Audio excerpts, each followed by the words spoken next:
In this explainer, we're going to dig into a really powerful way to think about self-improvement. And it all starts with a pretty surprising and, frankly, a very serious reason for why you should even care in the first place. So let's just start right there. Take a second. Seriously, think about it. If you had to pick one thing right now, what's something you could do to make your life just a little bit better?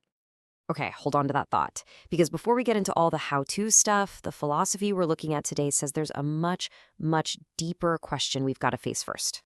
I mean, really, what is the point of all this effort? Why not just relax and coast through life?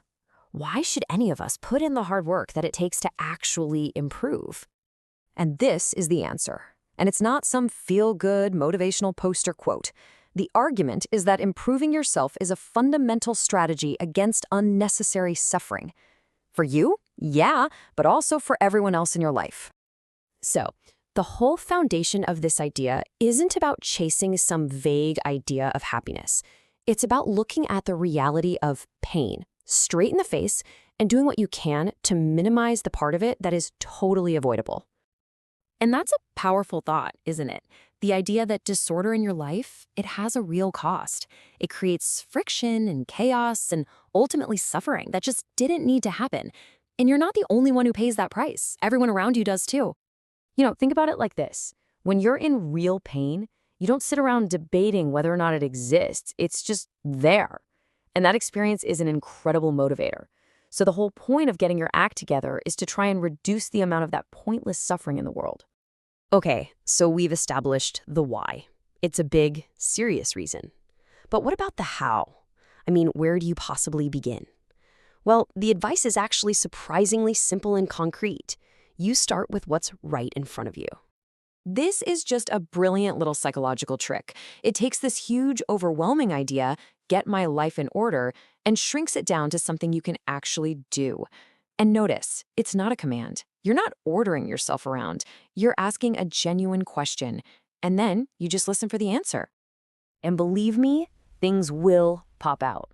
The mind is a funny thing. The second you ask the question, you'll suddenly see that stack of papers you've ignored for weeks, or the dust bunnies behind your computer, or that total mess of cables. These are all small, conquerable little bits of chaos. And this is the absolute key. It does not matter if it feels tiny or trivial. If something announces itself to you as needing repair, and you can repair it, then just do it. The logic here is that if you fix 100 of those small things, you fundamentally change the environment you live in, and that starts to change you. Okay, so from that one simple starting point, cleaning your room, we can actually pull out two bigger principles that can guide you in this whole process of improvement. First up, pay attention to the things you do every single day. We kind of dismiss our daily routines, right? Brushing your teeth, making breakfast, the commute to work. It's all just boring stuff. But if you do the math, all that boring stuff makes up about half of your entire life. So if it's half your life, then it stands to reason that your daily routine is probably the most important thing you do.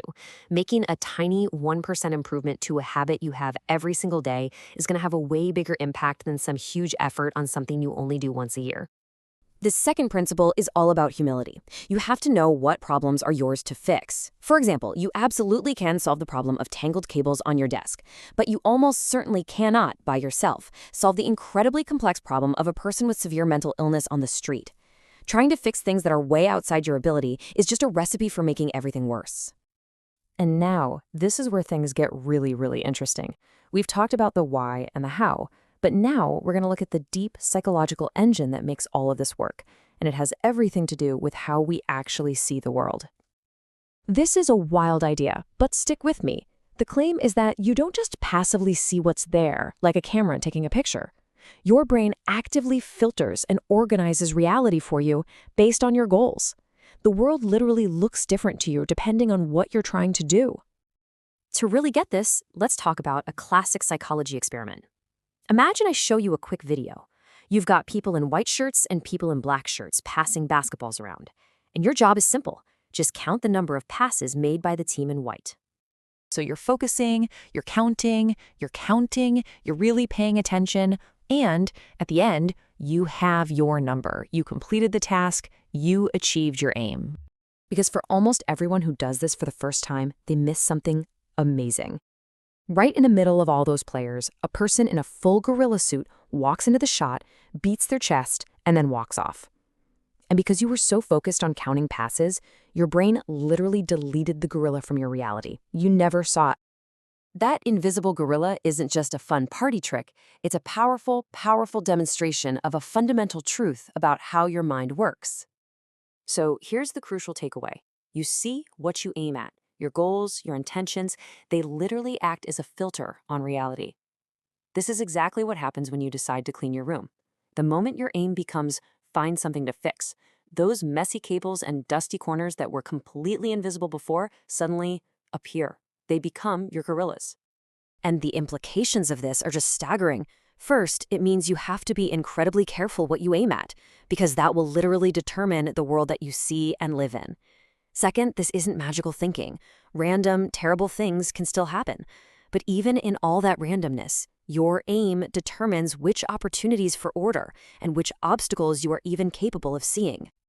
And that leaves us with one last, powerful question to think about.